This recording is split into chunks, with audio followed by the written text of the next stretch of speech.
On passe à 64 cultures à présent avec Carla Boy qui s'apprête à nous rejoindre. Notre invité ce soir, l'artiste ivoirien Nuit Balnéaire avec une expo actuellement à Paris. Regardez.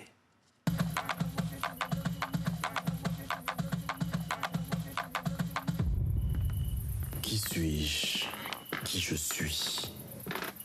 Je suis noir, je suis blanc, je suis jaune transparent.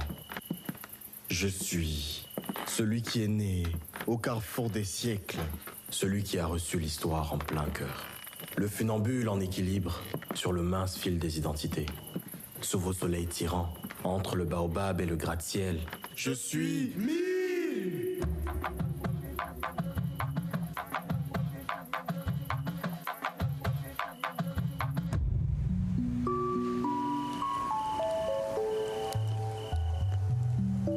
Bonsoir Nuit Balnéaire.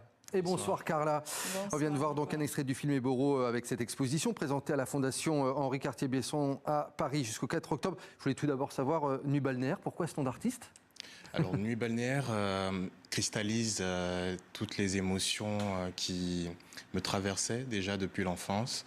Cet attachement au paysage du golfe de Guinée, mais aussi toutes les influences culturelles qui passent donc par ces espaces-là. Bon, c'est un joli nom en tout cas, moi j'aime beaucoup, on aime beaucoup ici. C'est très joli, c'est vrai. Merci. Et donc, pour parler de l'expo, donc voici le catalogue, l'expo Eboro. En fait, vous proposez un dialogue entre des œuvres différentes, Exactement. une vidéo et puis des photographies. C'est un peu comme une traversée d'un paysage mental. Comment il est né ce projet? Ce projet est né vraiment des questions qui me traversaient déjà sur le transgénérationnel, sur aussi comment les ascendances impactent nos expériences contemporaines. Et j'ai décidé donc d'utiliser cette relation très particulière qui existe entre moi-même et cette figure ancestrale qui est un de mes oncles, qui est un poète ivoirien, dramaturge, qui a aussi marqué donc l'histoire de la littérature africaine. Et donc j'ai, à travers ce projet, créé donc un nouveau conte qui émerge donc de ce dialogue-là entre générations. Et en fait, il y a dans votre travail une dimension, disons, réelle, et puis comme une superposition avec une dimension plus imaginative. En fait, c'est cette zone des frontières qui vous intéresse. Comment vous vous interrogez par rapport à tout ça? C'est vraiment cet entre-deux-là qui m'intéresse. Je questionne toujours l'origine même de la vie. Je me suis toujours interrogé sur comment, tout simplement, on se retrouve dans cette existence, dans cette expérience.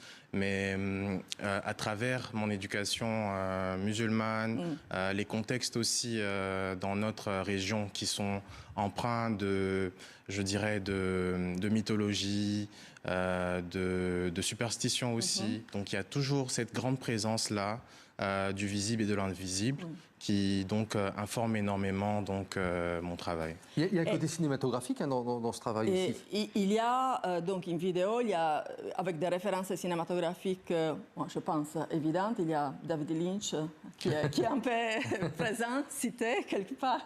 Oui, peut-être, mais il y a aussi une dimension très théâtrale, très performative aussi, qui donc s'inspire de cette technique-là de une technique psychologique qui permet donc de rejouer donc des scènes de vie qu'on appelle donc la constellation familiale, afin donc de déceler donc l'origine de certains traumatismes. Et moi, je voudrais savoir vraiment très rapidement, mais concrètement, comment vous fabriquez les images que vous proposez? Parce que justement, cette dimension onirique, vous la traduisez comment? Il y a une dimension qui est très intuitive. J'écoute énormément mon intuition dans la création de mes œuvres, mais il y a aussi énormément de recherches qui sous-tendent mon travail. Et dans Eboro, il y a une grande inspiration donc, qui vient des traditions à Caen, à Nibona, des iconographies africaines, ouest-africaines, égyptiennes aussi, mais aussi de mon influence globale que j'ai vraiment essayé donc, de retranscrire et de célébrer à travers ce travail. Et c'est à découvrir donc jusqu'au 4 octobre à la Fondation Henri Cartier-Bresson à Paris. Absolument. Superbe exposition. Super catalogue aussi, à ne pas perdre. Merci beaucoup Nuit Balnéaire, ça donne envie. Les images qu'on a vues, en tout cas, ça donne envie d'y aller jusqu'au 4 octobre. Merci Carla Boy pour cette belle découverte de nouveau. Merci infiniment. C'est la fin de ce 64 minutes. Merci beaucoup de nous avoir suivis. Demain, vous retrouverez Demet Korkmaz. Et je vous souhaite d'ici là une excellente suite de programmes sur TV5 Monde.